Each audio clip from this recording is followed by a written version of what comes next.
Bom dia a todos, bom dia, senhor presidente, aqueles que nos acompanham nas redes sociais. Senhor presidente, eu pedi em forma de requerimento para constar na casa, nos anais da casa, o recado a Lula de Caio Coppola, e eu vou ler um trecho desse recado que expressa a vontade de milhares e milhares de pessoas dizer isso ao ex-condenado Lula.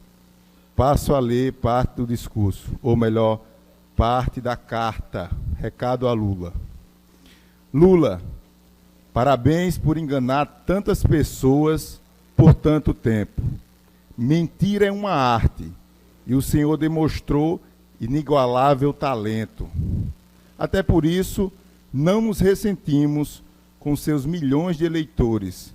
Afinal, entre eles, há milhões de vítimas. Democrata que somos, pagaremos pelo pecado que não é nosso. E comprovada a lisura dessa eleição, acataremos a aparente vontade da maioria, reconduzi-lo à cena do crime. Contudo, saiba que nenhuma maioria tem o poder de tornar o errado certo, assim como uma eleição não tem o poder de reescrever o passado. As vantagens indevidas existiram, as condenações existiram, e o Senhor não é, nem nunca será, inocente aos nossos olhos. Inocente, senhor Lula, é quem não cometeu crimes, não quem se livrou da justiça. Aliás, antes de o Brasil se livrar do PT, em 2016, a economia encolheu 7%. Quase 3 milhões de desempregados formais foram extintos, ou de empregos formais foram extintos.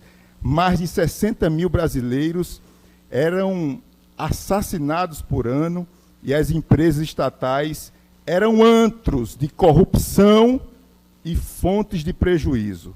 Agora, a sorte lhe sorriu mais uma vez.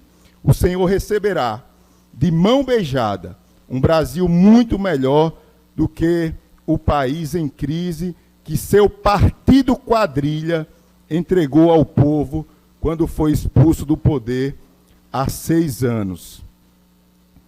Apesar da pandemia, da seca e da guerra, nossa economia cresceu com responsabilidade fiscal, preço sob controle e geração de emprego. São 5 milhões de novas vagas com carteira assinada desde 2019. E o desemprego formal e informal recuou 30% de lá para cá.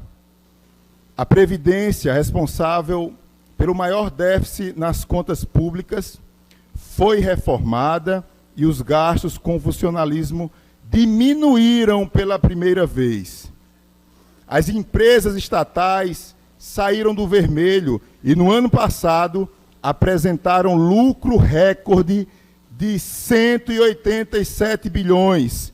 Só a Petrobras contribuiu com mais de 230 bilhões aos cofres públicos por meio de impostos, dividendos e royalties. Em um governo defensor da lei e da ordem, atingimos o menor ou a menor taxa de homicídio da série histórica e o menor número de invasão de terra. Houve redução de impostos sobre a produção e consumo e ampliação dos investimentos em renda básica. O Auxílio Brasil paga o triplo do que pagava o Bolsa Família para 8 milhões de lares a mais.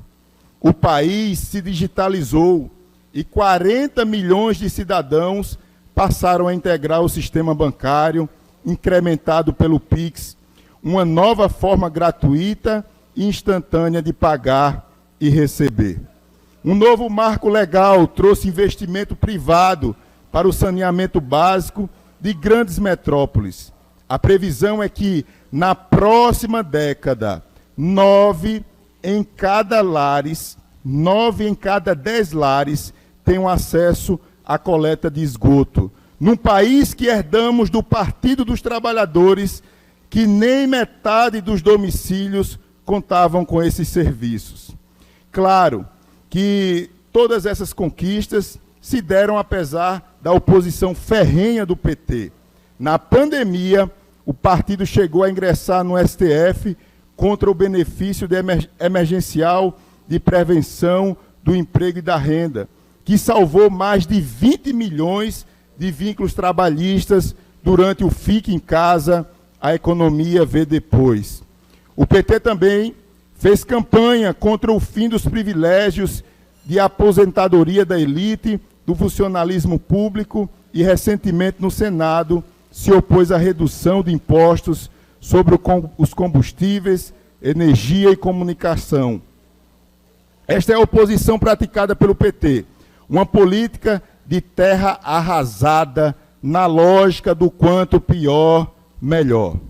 Lula, se de fato o poder é dado àqueles dispostos a se abaixar para pegá-lo, nessa campanha vil, desequilibrada e injusta, o senhor desceu aos subterrâneos, provando que a democracia realmente não se presta a garantir que os melhores sejam eleitos. Obrigado, vereador. Só um minutinho, senhor presidente, 30 segundos.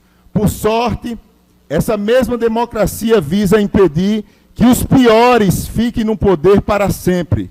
Nós, vigilantes, estaremos atentos a qualquer tentativa criminosa de perpetuação no poder e, certamente, de cerceamento das nossas liberdades. Por fim, senhor presidente, a experiência humana demonstra que o comportamento passado serve como referência para o comportamento futuro, mas não se atreva a portar-se como da última vez, Lula.